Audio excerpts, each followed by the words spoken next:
Salve galera, mais um vídeo se iniciando, podcast John Mike na área. E hoje estamos com um convidado super especial, uma pessoa muito importante para mim, né? Que, cara, vim de extremo crescimento, né? E eu queria apresentar o pastor Murilo Leite, né? O meu pastor. Pastor, eu queria que você falasse, se apresentasse pra gente. Legal, queridos, obrigado, é um privilégio estar aqui com o John nesse podcast tão lindo, de tanta excelência que ele tem feito, e a gente tem visto o resultado já dessa dedicação sua, né, John? Mas o meu nome é Murilo Moreira Leite, então o pessoal, Murilo Leite, porque desde a infância, né, ficou essa colocação assim, né, do nome, Murilo Moreira Leite, tenho 34 anos, sou pai, 2 filhos, casado com a minha linda esposa, né, a Emanuela, e pastor da Casa dos Filhos, pela graça de Deus, pelo favor imerecido de Deus. Um dos favores que Ele me deu é esse rebanho tão lindo que é da Casa dos Filhos, né? Esse é um pouquinho assim, resumidamente de mim, né, John? Acho que do decorrer aqui do podcast a gente vai estar falando um pouco mais da jornada até aqui, da minha vida, por onde eu passei, o que já fiz, o que já estudei. Mas resumidamente é isso. Então, um prazer imenso estar aqui, poder estar nesse programa com você e espero acrescentar para aqueles que estão nos ouvindo. Amém. Glória a Deus. Para mim é um prazer, né, ter o pastor aqui. Fico muito feliz por ter aceitado o convite, né? E agora eu queria falar um pouco sobre os patrocinadores do canal, né? Primeiramente, Amora Atelier Thai, né? Até já recebi a minha xícara personalizada aqui já. Já recebeu até um presente aqui.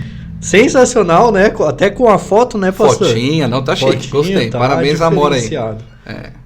Então, se você quer adquirir qualquer caneca, tudo que seja personalizado, corre no primeiro link na descrição, né? Entre em contato com a Amora Atelier Thai. Também queria apresentar agora a nossa patrocinadora aqui, né? Vai e vença da Casa dos Filhos, ei. Esse é top de... É pra vencer. Esse é pra vencer. Meu Deus, ei. Pra vencer, hein? O cara que toma um desse não tem peleja que ele não dá conta. O cara vai pelejar e vai vencer. Pra pelejar. É pra pelejar. É isso aí. Sensacional. Sensacional. Então adquira na Casa dos Filhos, né? Sensacional. E também não tinha como eu não falar, né, da The Word, que é nosso patrocinador, né? Também é cristão. Então, a The Word fez tudo isso acontecer. Então, queria agradecer. A The Word é uma marca de roupas, né, de agasalhos e tudo mais. Então, The Word, corre no primeiro link na descrição. E vamos para nossa troca de ideia aí. Pastor, eu queria que você falasse um pouco, né, sobre paternidade. Né? O que significa para você paternidade, né? Uhum. Bom, veja só, quando você traz para a questão bíblica, né, tem 2 assuntos assim que são de extrema relevância nos 66 textos da Bíblia. Eu diria que de Gênesis a Apocalipse a Bíblia ela é marcada por paternidade, né? A paternidade de Deus sobre nós. Um outro assunto também que é muito relevante, que também se encontra de Gênesis a Apocalipse, é o tema governo, né? Domínio e governo. Você vê que a Bíblia ela é recheada dessas direções de Deus. A paternidade para mim, ela sem dúvida foi o maior impulso que ao longo da minha vida eu recebi assim, recebi no meu espírito, recebi na minha vida, quando eu reconheci a paternidade de Deus sobre mim. Veja que nós vivemos numa sociedade, numa esfera tão disfuncional na questão familiar. Você vê hoje jovens, adolescentes, novos, já sem a presença do pai, o nível de separações conjugais cada vez aumenta mais. E o inimigo ele sempre trabalhou, John, para destruição da família. Isso não mudou. A estratégia do inimigo sempre foi trabalhar para que a família tradicional, aquilo que o Criador concebeu, se terminasse essa família.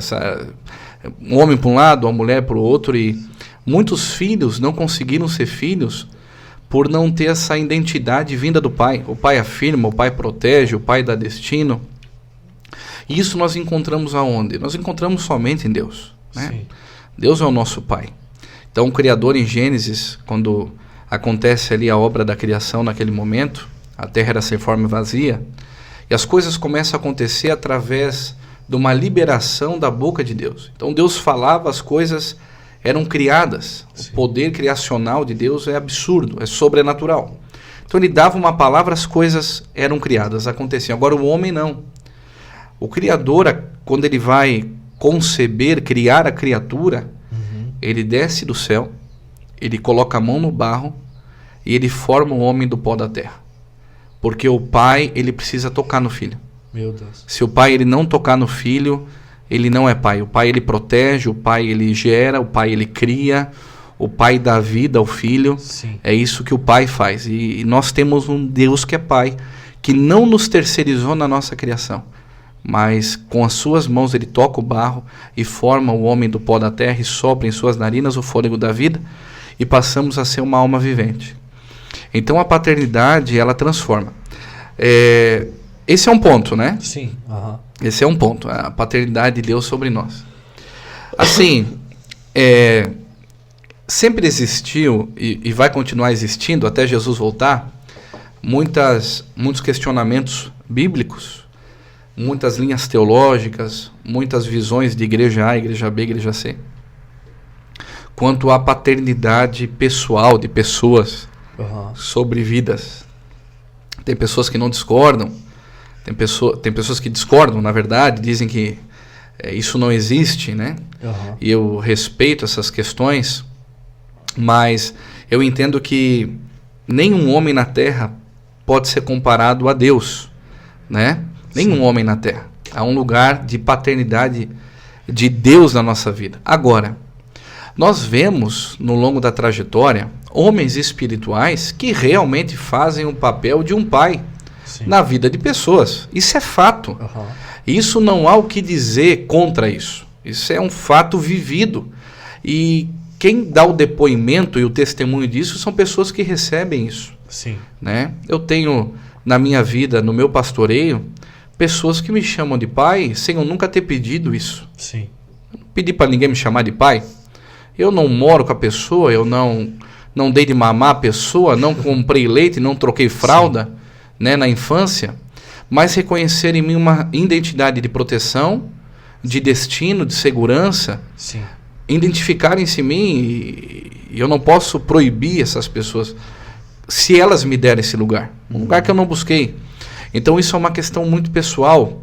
Eu vejo que a pergunta que fica, né, uma pessoa que foi criada sem pai, né? A pessoa foi criada sem pai, não conhece seu pai, não teve vida com o pai, mas na caminhada da vida conheceu uma referência. Assim como Timóteo viu em Paulo, né, uma referência. Assim como Josué viu em Moisés uma referência. Vê uma referência e entrega seu coração. Entrega seu coração por quê? Não por uma exigência do seu líder, ou dessa autoridade, ou dessa referência. Mas é um lugar que a pessoa confiou. Ela se sentiu amada, ela se sente cuidada, ela se sente protegida, ela se sente com destino. Muitas vezes, John, pessoas chegam na nossa vida e elas colocam dentro de nós uma injeção de adrenalina que a gente passa a sonhar mais. A gente passa a acreditar mais. A gente passa a querer viver mais. E eu acho que pessoas que tipificam uma paternidade, vamos colocar assim, são pessoas que nos fazem crescer.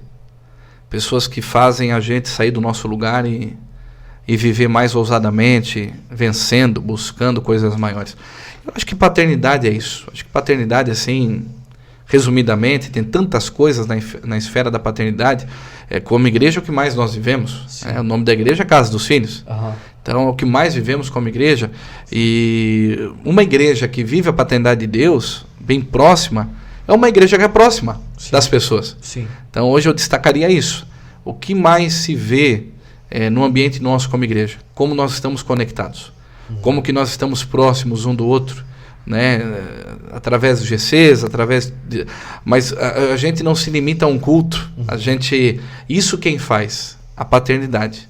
A paternidade, ela traz para perto, a religião ela afasta. A paternidade trai, a paternidade guarda, a paternidade ela protege. Agora a religião aponta o erro, a religião ela acusa, ela lança fora. Agora a paternidade não.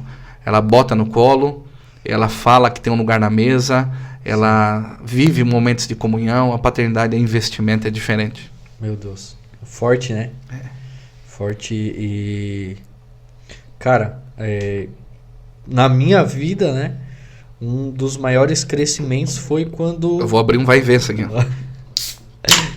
Aí, ó, deu até barulhinho. Um dos maiores estágios de crescimento na minha vida foi quando eu entendi a questão da paternidade. Né? Como eu não tive pai, né? E quando eu entendi a submissão e liderança, né? Cara, eu cresci, sabe? Então, isso ali me ativou demais. Por quê? Porque eu não tinha destino, basicamente, né? E o pai dá destino, né? Então, é muito forte isso, né? Queria te fazer uma pergunta aqui, né? A igreja, ela tem crescido num movimento muito rápido, né? Então, basicamente, né? Desde o começo, eu acho que eu tinha uns 6 meses ali que tinha aberto. Eu fui congregar ali, né? E a igreja, ela cresceu muito rápido, né? E isso também tem a ver muito com a gestão e o pastoreio do pastor, né? De ter uma boa gestão, né? Um bom pastoreio. Eu queria que o pastor falasse um pouco sobre gestão e pastoreio, né? Muito boa pergunta. John, eu creio que em todas as esferas da nossa vida, em todas as áreas da vida, nós não vamos conseguir resultados diferentes ou maiores se nós não tivermos um foco, uma intencionalidade por um tempo determinado, enfim.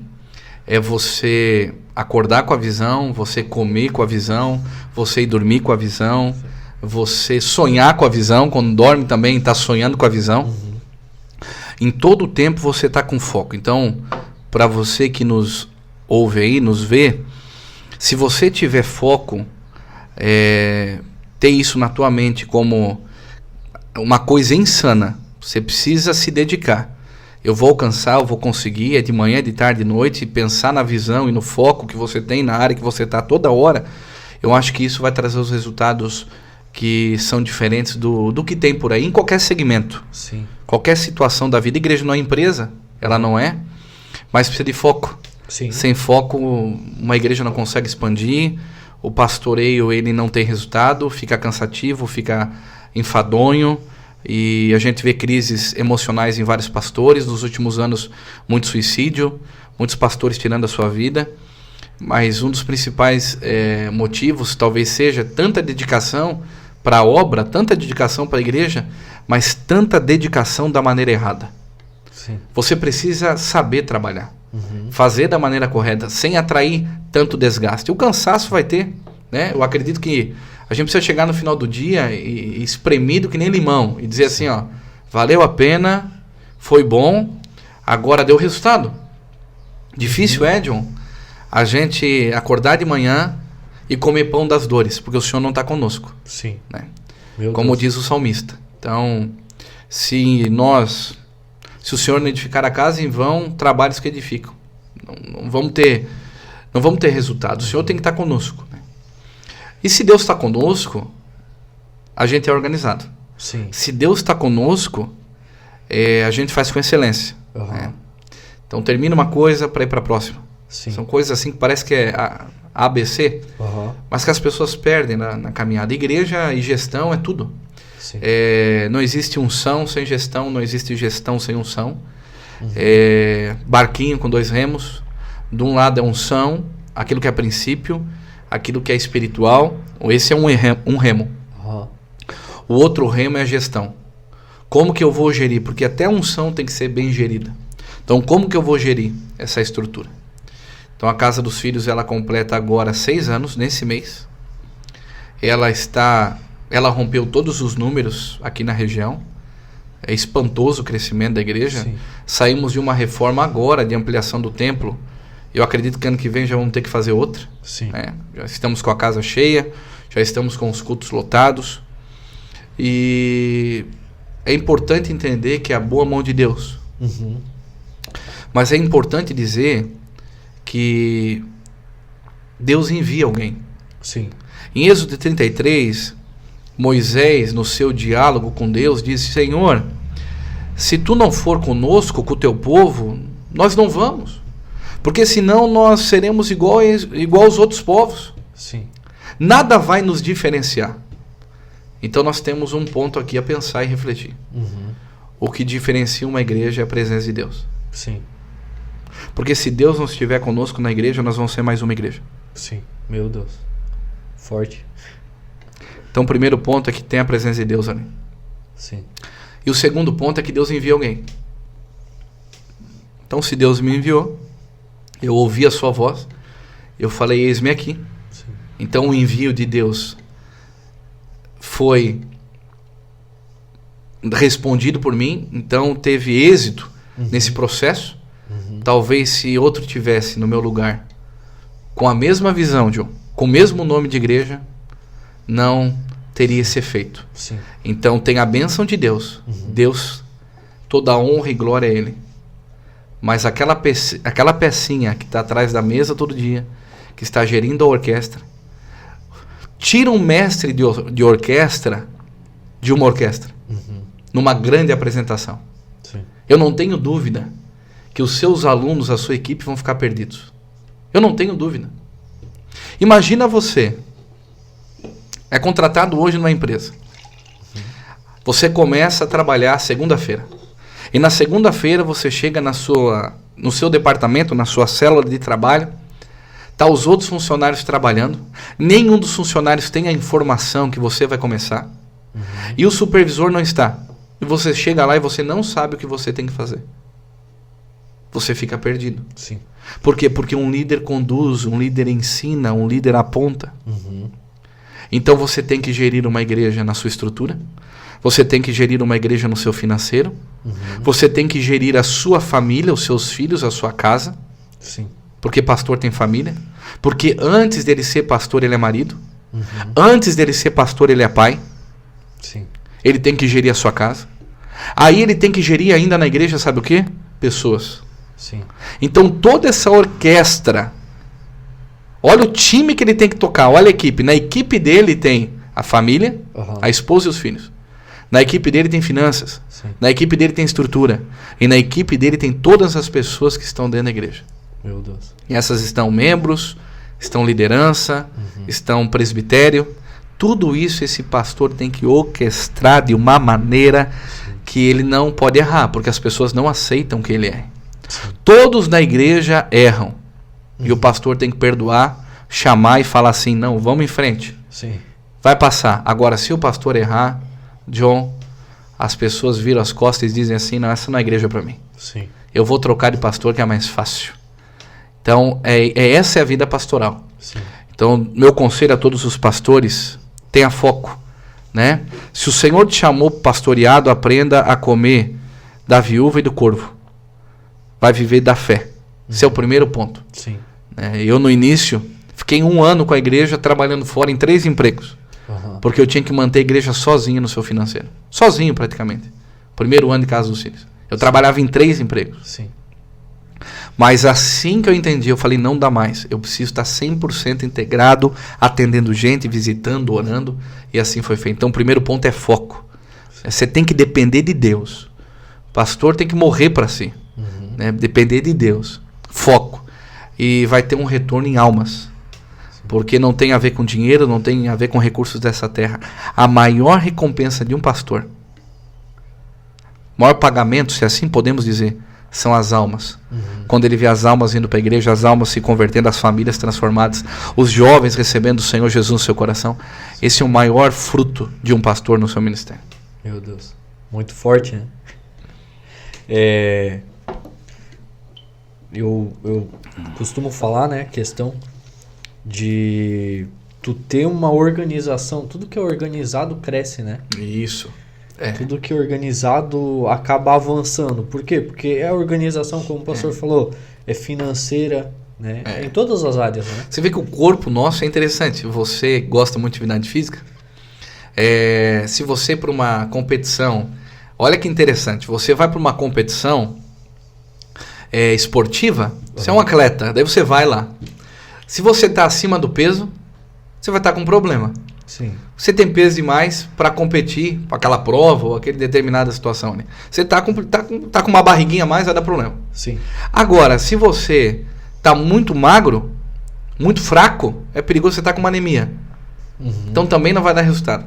Sim. Então você precisa estar fisicamente equilibrado para ter um bom resultado na prova. Meu Deus. E na nossa vida é assim. É o nosso corpo bem ajustado, ele vai dar um resultado melhor. Uma igreja bem ajustada, bem alinhada, não pode ter de menos e não pode ter de mais. Tem um ponto que é o equilíbrio de Deus. Vai dar mais resultado. Sim. É assim tudo na vida. Tudo que é demais não é bom. E tudo que é de menos também não é bom. Você encontrar esse ponto de equilíbrio. Então, o corpo ajustado, aquele vale de ossos secos que o profeta Ezequiel viu. Sim. Osso com osso, nervo com nervo, perna no devido lugar, o braço no devido lugar, tudo ajustado, bonitinho, para que a igreja que estava morta possa ressuscitar e caminhar para o propósito que Deus tem para aquele lugar. Meu Deus. Muito forte. Forte, hein? Queria fazer outra. Aqui tem uma linha muito forte de hombridade, né? Tem escrito lá, se posicione, né? Se posicione, Guerreiros do propósito. Vai, vença. Tudo coisa máscula, hein? Isso. E aqui tem um papai com um menininho. Não, olha. Sou eu. É tu aí? Olha, é bonito. Eu bonito. Paraguai. Mas é a representação de uma hombridade aí, né? Sim. Carregando a criança nas costas. Quantas vezes um pai precisa levar o filho nas costas, né? Meu Deus. Seja para diversão ou seja em momentos difíceis da vida. Bem legal, bem legal. Amém. Queria que o pastor falasse sobre a hombridade, né? Hombridade. A importância nos dias de hoje, né? Da hombridade, né? A gente sabe que, cara, hoje tem se faltado até, né, a questão de hombridade em muitos homens, né? A questão da transição de menino para homem, né? Há muitos homens em corpos de menino, não, meninos em corpos de homens, né? Então, queria que o pastor falasse sobre a hombridade. Eu acho que é muito forte isso. Né? Eu acredito que isso está ligado a uma cura para a sociedade, né? Então, você vê homens em corpos de homens, mas o intelecto é de meninos, a mente é de meninos, a fala, o procedimento da vida, as ações são ações de meninos. A Bíblia diz enquanto o escravo, enquanto o menino enquanto escravo, né? Perdão, o menino enquanto ele é menino, nada diferencia do escravo, mesmo sendo senhor de tudo. Por quê? Porque eu posso ter uma herança, mas se o meu pensamento for de menino, eu não consigo desfrutar. Meu Deus. Então, o Evangelho vai dizer a quem muito é dado, muito é cobrado, né? Sim. Então, se é muito dado, um menino não consegue gerir. Primeiro que ele não consegue nem ser cobrado, ele corre. Sim. Agora, um homem vai entender uma cobrança e vai permanecer, vai ver os seus erros, vai avaliar e vai continuar. Então, hoje nós vemos uma sociedade em decadência. Sim. Por conta desse ativismo feminista que temos hoje. O ativismo feminista se deu não porque a mulher precisava de mais espaço, porque a mulher ela tem o seu espaço. Sim. Seu espaço é do lado do seu esposo. Tudo que a mulher conquistou nessa terra já através das revoluções e vários países que aconteceram deu amplitude, maior oportunidade para elas. Mas a grande verdade é que o fato de um homem não saber usar a sombridade, o seu lado masculino, fez com que mulheres gritassem, né? E hoje se tornassem independentes. Então elas querem levantar um grupo para elas, mas é como se também os homens não existissem mais. Não há necessidade de ter homens mais. Nós vamos fazer, nós vamos conquistar, vamos ter o nosso clube da Luluzinha, e assim nós vamos viver. Agora, por que se deu isso? Porque o homem, ele não aprendeu a ser homem, John. A ausência de hombridade é a causa do feminismo. Sim. É a ausência de homens que está transformando as mulheres no que são. Sim. Você pode ter certeza, as mulheres que estão mais à frente desses movimentos feministas são mulheres que na sua maioria foram abusadas por homens. homens que a espancaram, a bateram, abusaram delas emocionalmente, e elas estão dando um grito aí. Mas esses homens ruins, diga-se de passagem, que oprimiram essas mulheres, não é o retrato da hombridade bíblica. Sim. Não é aquilo que Jesus nos ensina. Né? O apóstolo Paulo vai dizer: maridos, amem as vossas esposas como Cristo amou a igreja e deu a vida por ela. Então o compromisso de um homem para com uma mulher é dar a vida por ela. E é a vida literalmente. É se jogar na frente de um carro se preciso for, quando vê uma mulher correndo perigo. Então nós precisamos resgatar a hombridade. Isso começa dentro do seio da igreja, dentro da igreja, através de princípios bíblicos, que são fato. O marido ele dá descanso à esposa, o marido ele dá segurança à esposa. O marido precisa compreender que a presença dele é fundamental no crescimento dos seus filhos, na educação dos seus filhos. É a voz de autoridade na casa, não com imposição, mas uma autoridade dada em amor, em conquista. Né?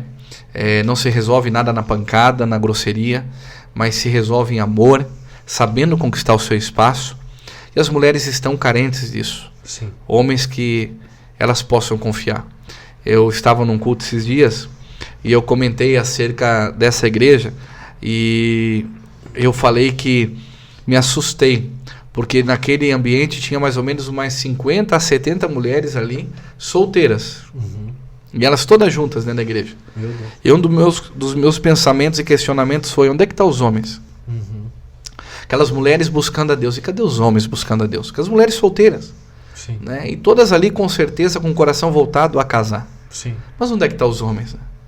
Estão se preparando aonde? Onde eles estão se capacitando? No jogo de futebol? Num boteco? Na balada? Nos prazeres da sua carne? Numa boate? Enfim. Mas as mulheres estão lá, se capacitando dentro da igreja. Elas estão se capacitando ali.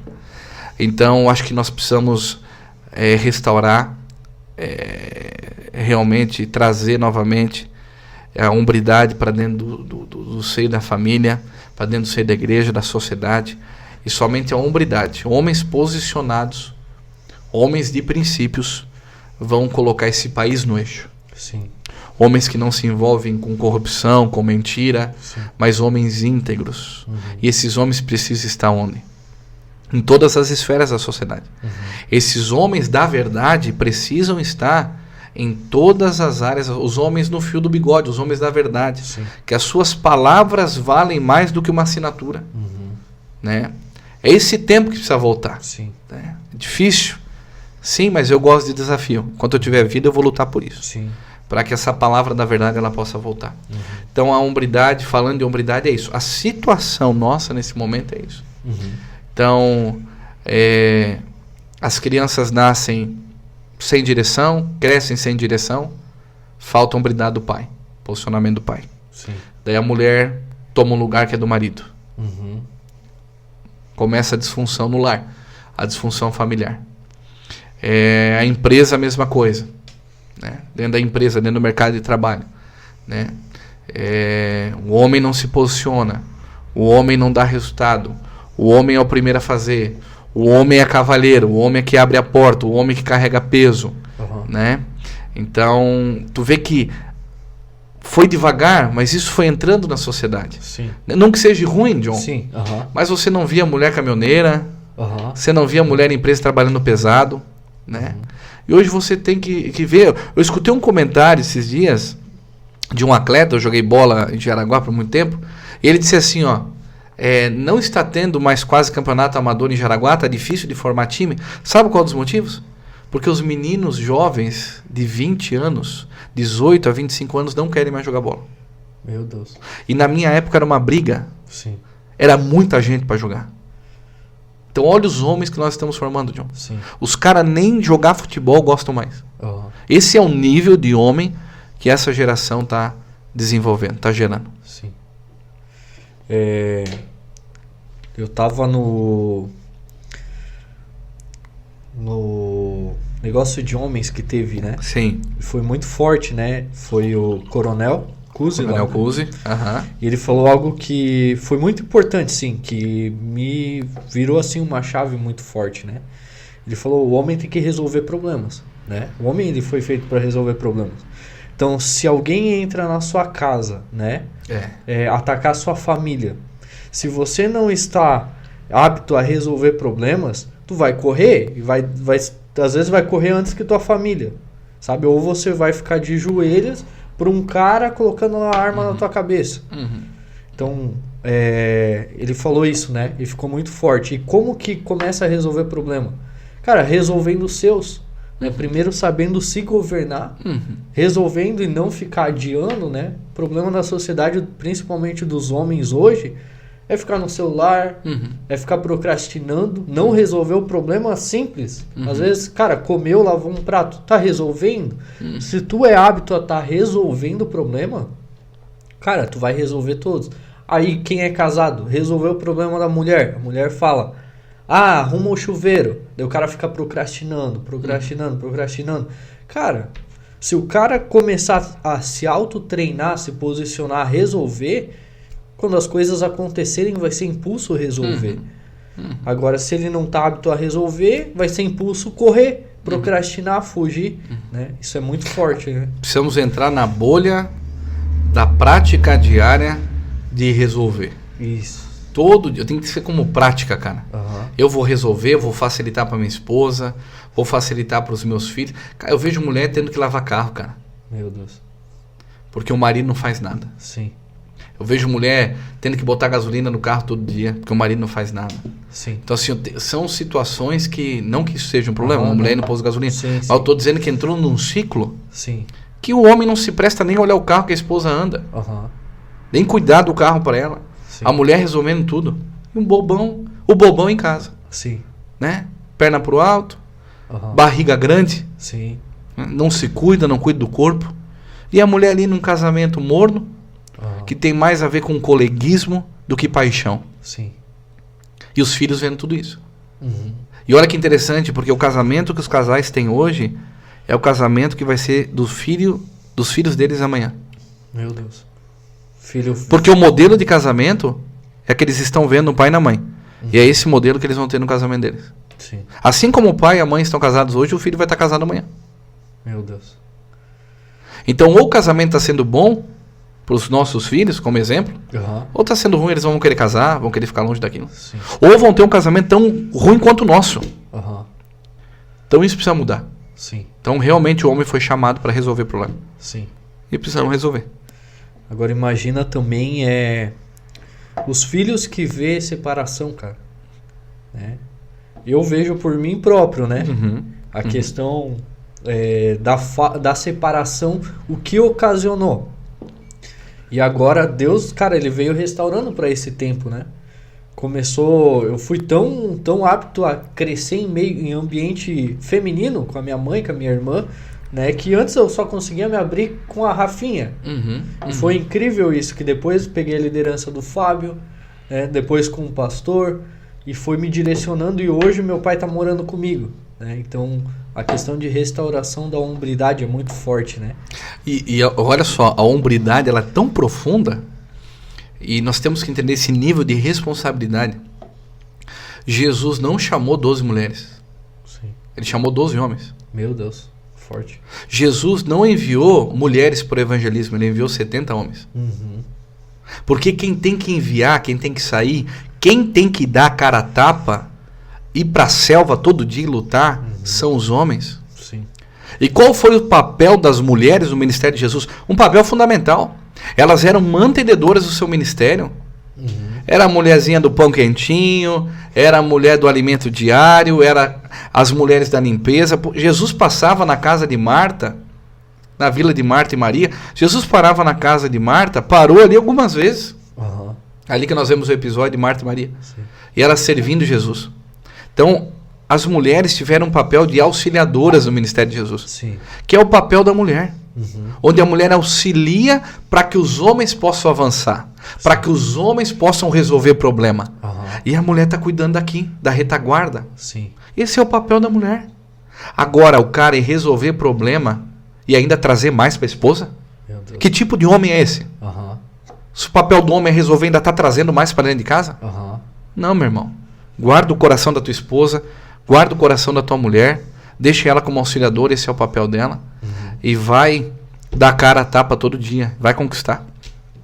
Essa é a hombridade para mim. Sim, meu Deus, muito forte. E agora eu já quero falar sobre a questão da liderança, né? Eu queria que o pastor falasse um pouco sobre liderança, né? As pessoas... bom, todo líder, na verdade, que me ouve agora tem que entender a responsabilidade que tem. Quando Deus te coloca num padrão de liderança, é como tirar o candeeiro debaixo da mesa e colocar no alto, para que todos possam ver. Sim. São transições que acontecem na vida de alguns de uma forma mais pungente, mais forte. Aconteceu com João Batista, a saída dele do secreto para o público. Lucas capítulo 1, versículo número 80, o menino crescia e se robustecia em espírito no deserto, até o dia de se apresentar a Israel. Então o menino crescia no deserto. Então aqui já tem um ponto muito bom que pega liderança, hombridade, gestão, igreja, empresa, pega um monte de coisa aqui. Enquanto você é menino, você tem um lugar para habitar, deserto. Você vai ficar sozinho. Agora quando você se torna um homem, Deus te tira do deserto. Sim. E Ele te coloca num lugar de notoriedade. Sim. Porque enquanto menino, João Batista ficou no deserto. Agora enquanto homem, Deus colocou ele em Israel, a terra da promessa. Então, para homens tem coisas maiores. Sim. Meninos ficam no deserto, na sequidão, só em luta, só em batalha, e não desfrutam de coisas maiores. Então agora, quando Deus te leva para Israel, como foi com João Batista, como foi com Jesus, para a promessa, né? É um lugar mais de evidência, pode ser uma liderança, você tem um nível de responsabilidade maior. Né? As pessoas estão olhando para você, liderar não é fácil, porque, como eu disse, um líder não pode errar, um líder não pode... As pessoas colocam ele num lugar que Deus não colocou. Sim. Deus pode levantar ele, mas ele não é um ídolo. Mas pessoas passam a idolatrar. É complexo isso e é triste, porque quando eu idolatro alguém, alguma liderança, eu sigo mais o homem do que a Jesus, eu estou limitando a minha vida espiritual ou estou limitando o meu crescimento. Porque um homem ele pode me levar até tal ponto, agora Jesus pode me levar até onde? Meu Deus. Então Jesus é ilimitado, agora o homem é limitado. O homem vai fazer eu crescer e tal. Então todo líder cristão ele precisa entender o seguinte: qual que é a maior função de um líder cristão? A maior: conectar as pessoas a Jesus e não nele. As pessoas precisam depender de Cristo, não dele. Ele é um canal. Sim. Né? Então esse é o primeiro ponto. Liderança não é para todos. Deus chamou. Senão, você vê biblicamente uma ordem para que o progresso aconteça. É como está na bandeira do Brasil: ordem e progresso. Então a primeira coisa é a ordem, colocar a casa em ordem, para que a casa possa crescer. Então você vê em Atos, desde a igreja primitiva, que Jesus e os discípulos, né, eles organizam. Jesus é o maior líder que a terra já viu, porque a questão organizacional dele é absurda. Ele não andou com todos, ele andou com 12. A multidão ia atrás, mas ele andou com 12. 3 ele estava mais perto e enviou 70 para o evangelismo. Então o que acontece? Para mim, liderança tem a ver com organização. Sim. Quanto mais organizado eu sou, quanto mais eu distribuo bem as pessoas, mais frutos eu consigo ter, mais resultado na minha liderança eu consigo ver. Tá? Liderar, correr riscos. Tem pessoa que ela não quer liderar, não quero liderar porque eu vou ter problema. Realmente você não tem que liderar então. Sim. Porque liderar é ter problema, liderar é interessante, porque liderar é você confiar sem a pessoa confiar em você. Quantas vezes nas minhas pelejas do pastoreio, eu confiei em pessoas que depois, rapaz, essa pessoa não confiava em mim. Olha o que ela fez. Né? Virou as costas, enfim. E faz parte. Sim. E isso vai fortalecer você. Né? Deus não vai ensinar você através de vitórias, mas Ele vai ensinar você através de percas e derrotas. Né? As derrotas nos ensinam sobre vitórias em Deus. Então, você confiar na pessoa sem a pessoa confiar em você. Isso é muito marcado na vida de um líder. Isso marca um líder, viu? Você confiar em pessoas sem a pessoa confiar em você. Você acredita na pessoa, mas a pessoa não acredita em você. Que é o líder dela, que é o superior. Então peça para Deus te dá muita graça, muita sabedoria para sondar o coração dessa pessoa, para que você possa investir e investir bem. Agora entenda que nem o investimento é em vão, né? Faz parte da tua coroa. Um dia nós vamos receber cada investimento, cada conversa. E um líder, ele investe em todas as esferas, viu, John? Um líder que acredita em pessoas, ele gasta tempo com as pessoas, ele gasta sono, ele gasta dinheiro com pessoas. Ele tira de onde ele não tem, para ver alguém ter sucesso na sua carreira e na sua jornada. Esse é um verdadeiro líder. Sim. Uma liderança, ela está marcada por sacrifício. É um privilégio liderar, mas é um sacrifício. Tem que sacrificar o tempo da família, o teu dinheiro para dar para os outros. Sim. Isso é liderança. É isso aí. E um dos maiores êxitos, eu acho, de um líder é fazer um líder maior que ele, né? Isso é muito forte também, né? É forte porque você vai ver o seguinte. Isso volta e meia vem na minha cabeça uma pessoa que me ganhou para Jesus, que foi o Rodrigo. Foi instrumento de Deus na minha vida. Porque o Rodrigo, ele nunca foi líder assim, tão envolvido com a igreja. Nunca liderou muito. É um empreendedor de sucesso. Tem a sua empresa, os seus negócios. Lidera ali, lidera na empresa. Sim. Então, um grande líder no mercado, né? Mas não na instituição religiosa. Ali não. Então, veja só. Para a religião, ele não está fazendo a obra de Deus. Para nós sabemos que ele está. Porque ele é um empreendedor, então uma empresa, não existe trabalho secular para mim. Né? Onde nós estamos, nós somos igreja. Sim, sim. Somos, a igreja é um organismo vivo. Mas ele não liderou pessoas na igreja, não lidera, enfim. Mas esse homem, ele me ganhou para Jesus. Então, isso ele não perde mais. Sim. Então assim, ó, tá na vida dele isso. Né? E quantas pessoas estão com Cristo hoje através da minha vida? Quantas pessoas me ouvem hoje? Sim. Eu não sei te dizer. É incontável, né? A gente sabe o número de pessoas na igreja. Mas só aqui na região, quantas pessoas eu pastoreio sem elas estarem na casa dos filhos? São muitas. Sim. Que hoje eu pastoreio sem estar na igreja. Sim. E fora através das redes sociais, das mídias, onde a gente alcança. Foi através desse homem. Então, eu fico pensando assim, no caso dele, né? O que eu estou alcançando no reino, o que eu estou chegando no reino. Então, a ideia é essa. É a gente, porque um líder, ele não pode se limitar. Tudo aquilo que um líder aprende de bom, ele precisa passar para o seu liderado. Sim. Esse é o primeiro ponto para fazer pessoas melhores do que ele. Tudo aquilo que um líder recebe não é dele, mas é para quem está ao seu redor. Meu Deus. Isso aí. Fiquei sabendo, não, acompanhei, né, que o pastor teve algumas experiências em Israel, né, mudando agora um pouco o sentido aqui, né, Israel é uma decisão, né, pastor? Israel é fora de sério, né, porque é que Israel, eu sei que você gosta de viagem, essa questão de viagem, turismo também, eu acho que Israel não cabe a palavra viagem. Eu sempre disse isso. Israel você não vai para viajar, você vai para ter uma experiência. Eu achei interessante hoje, eu estava lavando os carros de manhã, tanto o meu, que eu uso, quanto da pastora, né? Estava lavando da minha esposa. E botei tapete lá em casa, lavei, fui cedo para academia, voltei, você tá no gás, já vai lavando o carro e tal. E ontem, a minha esposa estava vendo as fotos de Israel.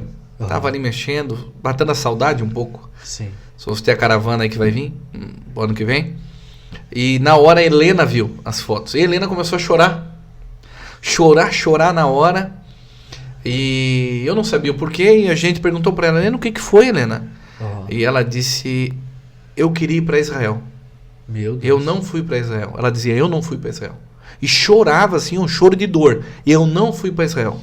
Via as fotos, não via ela. E dizia isso. Foi engraçado, mas aquilo me marcou. E aí hoje de manhã eu lavando o carro, ela veio lá fora de pijama, de pantufa, engraçada demais, e disse assim, ó, umas 3 vezes para mim, eu vou para Jerusalém, eu vou para Jerusalém, eu vou para Jerusalém.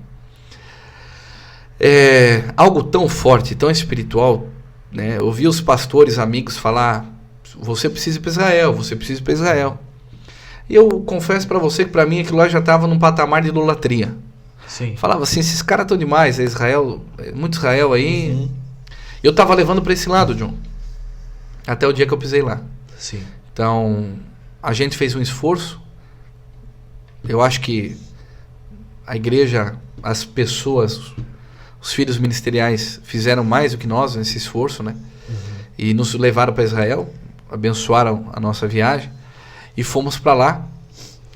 E são muitas experiências. Eu fui ao Egito, eu subi o Monte Sinai.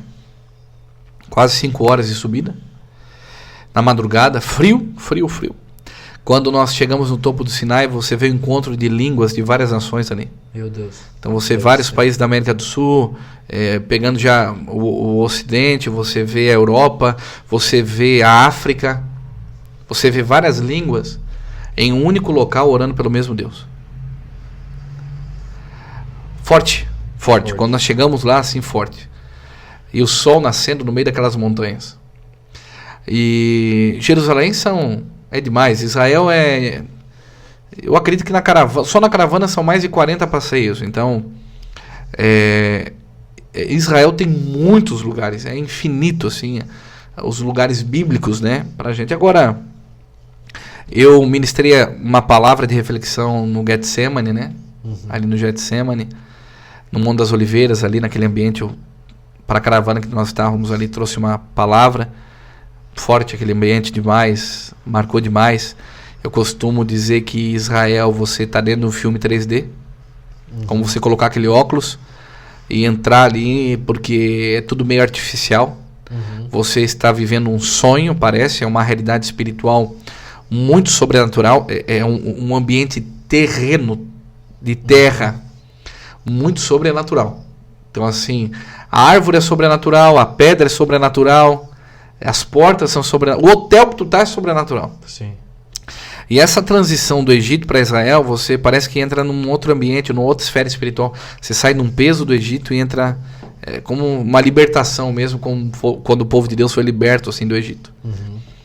Então, Israel é uma experiência fortíssima, que eu acredito que todo cristão precisa ir para Israel. Isso é uma colocação minha, nessa jornada de fé, é o que eu vou passar minha vida falando para todo cristão.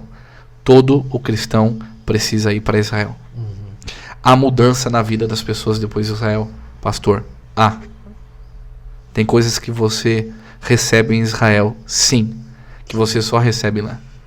Então vale todo esforço, vale você trabalhar mais para economizar aí. E eu acho que é isso. De Israel, lugar específico é muitos. Então o Santo Sepulcro vazio, o Jardim do Túmulo, assim, o Muro das Lamentações, você botar a mão ali naquele muro, as próprias sinagogas que nós entramos, assim, o Monte Carmelo. Nossa, o Monte Carmelo foi um dos primeiros, onde Elias perseguiu os profetas de Baal. Você andar de barco no Mar da Galileia, nós atravessamos o Mar da Galileia, né? Então, a pesca milagrosa é uma coisa impressionante. Então, os lugares impressionante. Se batizar no Rio Jordão, reafirmar o batismo no Rio Jordão, mergulhar no Rio Jordão, é uma coisa assim fora de sério.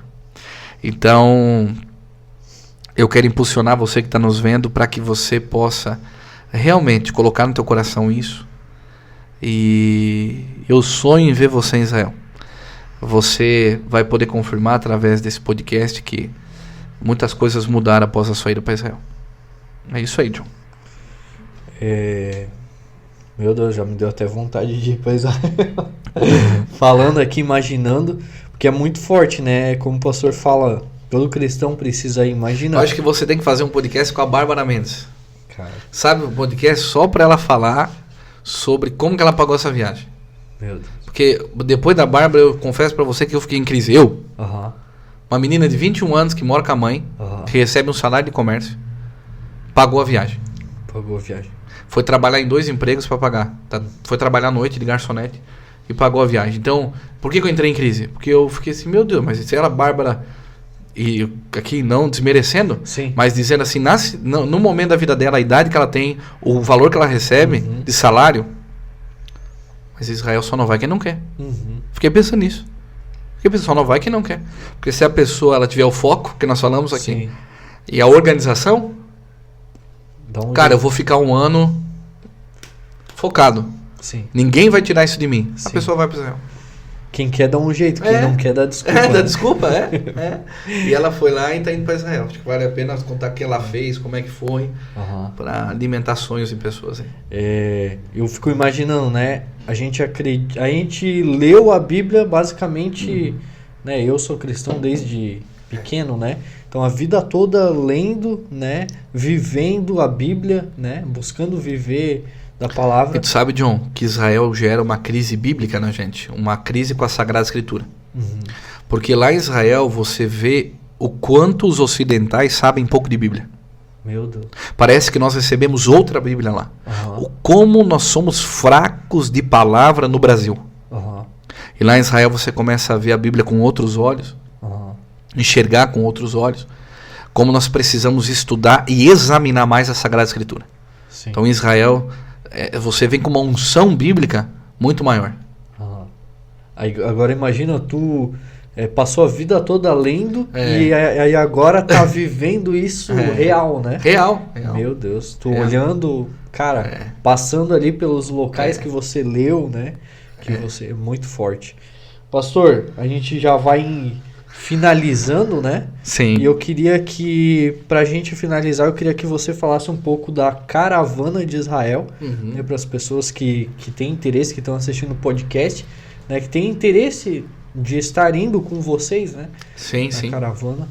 Eu vou deixar com o John aqui os contatos, até para ele colocar na descrição, depois o pessoal abaixo aí na descrição, para que possa entrar em contato diretamente com a agência, com o agente de viagem também, para que efetivem as suas inscrições, seus contratos para ir para Israel. Hoje, nós somos, se não há, mas está entre, mas eu acredito que seja a caravana mais barata do Brasil. Sim. Mais barata do Brasil para ir para o Egito e para Israel. Então vamos fazer todos os passeios principais, né? São um total de 12 dias, se não me falha a memória. Iniciamos no Egito, vamos subir o Monte Sinai, vamos nos banhar no Mar Vermelho, vamos dormir num resort de frente para o Mar Vermelho. Meu Deus. Vamos conhecer o Rio Nilo, onde Moisés foi colocado, naquele cestinho lá, aquele rio, nós vamos estar lá, vamos jantar em frente ao Rio Nilo à noite, um jantar bem lindo, bem romântico, até para os casais que vão. E depois fizemos a jornada em Jerusalém, em Israel, onde é Belém, os campos de Davi, onde nós vamos na casa de Marta e Maria, onde nós vamos no túmulo de Lázaro, onde Lázaro ressuscitou. Aí infinidade, né, John? São mais de 40 passeios aí em Jerusalém, o Muro das Lamentações, todos os hotéis são 4 estrelas, né? Hotéis de alto padrão. Essa viagem, o valor está tudo incluso, então inclui café da manhã, só não inclui almoço. Nós vamos estar na rua, então cada um come o que quer na rua. Sim. Mas é almoço e janta incluso, o aéreo, né? Todo o aéreo, ida e volta, os hotéis todos inclusos, os passeios, que muitos passeios são pagos lá, tudo incluso já no pacote, então a pessoa ela não gasta mais em si na caravana. Vai só ter o custo de trazer os presentes, que vai querer trazer muita coisa de lá. Ai, meu Deus. Imagina, né? Tá em Israel, aí cada um faz as suas compras lá. Né? Mas é isso. A caravana está aí, uma caravana que você não pode perder, uma grande oportunidade, até por conta de valores financeiros. Acontece em março, no segunda semana de março. Segunda semana de março de 2025 acontece a caravana Israel e Egito, com o pastor Murilo e com a pastora Manu. E vai ser lindo. Vai ser lindo, meu Deus. E eu queria que tu deixasse, né, para as pessoas que estão assistindo uma palavra para a gente fechar, né? Amém. Eu acho que é muito importante para as pessoas que estão vendo aí. Amém. Eu vou dar para todos uma palavra que ela vai perseguir sua vida. Você não pode esquecer. Se você esquecer, ela vai te perseguir. Que é uma palavra que nós estamos vivendo aqui nos últimos dias acerca da oração de Jabes, que está em 1 Crônicas, capítulo 4, verso de número 9, verso de número 10. A oração de Jabes é marcante. Ela, inclusive, está disponível aí nas redes sociais da Casa dos Filhos. Tem um pequeno devocional de diretivas.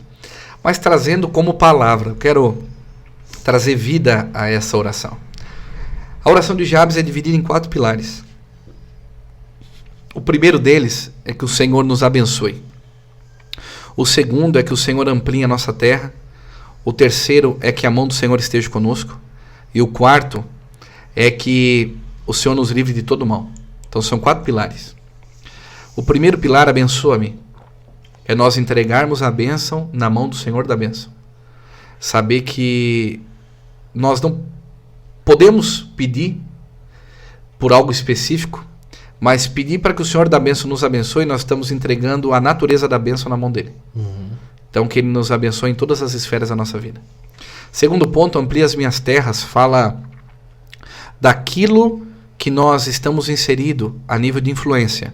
Teu trabalho, o que você faz da sua vida. Que Deus amplie você aonde você está. Que Deus prospere você e faça você crescer na área que você está. Terceiro ponto, que a mão do Senhor esteja conosco. Deus vai nos abençoar, Deus vai ampliar o nosso espaço onde a gente está, Deus vai fazer a gente crescer. Só que se a mão dele não ir com a gente, é melhor que ele nem nos dê. Amém? Então o Senhor precisa estar com a gente. E o quarto é que Deus nos proteja e nos livre de todo mal. Sabe por quê, John? Porque se Deus nos abençoar, se Deus ampliar a nossa voz, se a gente crescer, e se a mão dele estiver conosco, nós precisamos que ele nos livre de todo mal. Por quê? Porque quem é abençoado, quem cresce e quem tem Deus no coração, vai ser muito perseguido. Então guarde essa palavra no teu coração. Você vai crescer, você vai prosperar, Deus vai te abençoar, mas não esqueça que tudo veio dele, não veio do teu esforço, mas veio dele. Você fez a tua parte na gestão, mas veio do Senhor, que ele é o dono da bênção.